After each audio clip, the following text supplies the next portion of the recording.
1 or 2 minutes later, you can see that the scrolling list has grown. I'm now at packet 268. There's 269, 270.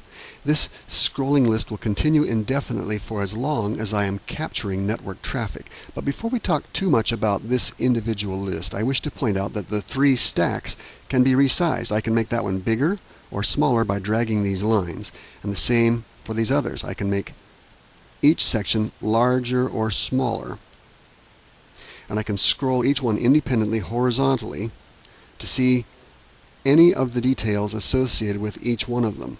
I also note that this top one has headings, has column headings, and I can click on one of these to sort. For example, now I'm sorting by packet number. I can sort forward or backwards by packet number, clicking here. So if I go to the top of the list, I can see either the last packet or the first packet by sorting packet number.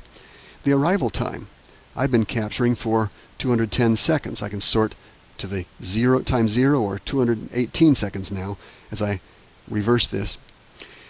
There's also a field called source, identifying the computer or interface on my network, the IP address or Ethernet address of the transmitter of each packet. Similarly, there's a field here called destination, and if I click on these, I can sort the list from lowest to highest or highest to lowest to see which IP addresses are transmitting or receiving on my network.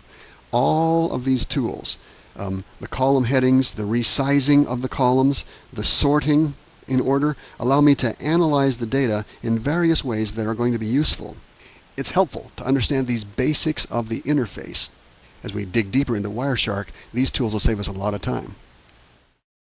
A few moments later, now we've captured 815 packets, and that's enough that we can get some sweeping generalizations about what's been happening. And there are some other elements of the user interface here that help. For example, here along the bottom, it tells me that I'm capturing from this interface, the Realtek RTL8139 family.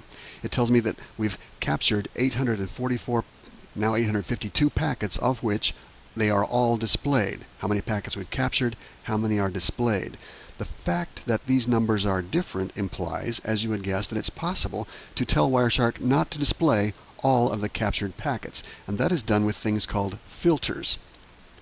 A filter can be described up here, and by putting text up here, we can tell Wireshark to only display certain parts of the captured data. We'll talk about that a little bit later as we dig in a little bit deeper, but there is a sweeping overview of the user interface, the capture interface, while we're capturing live data with Wireshark running. You can see it's still capturing packets all this time. I can see them, I can sort them, I can identify some details about them in this first field. We'll talk more about these other 2 main areas next.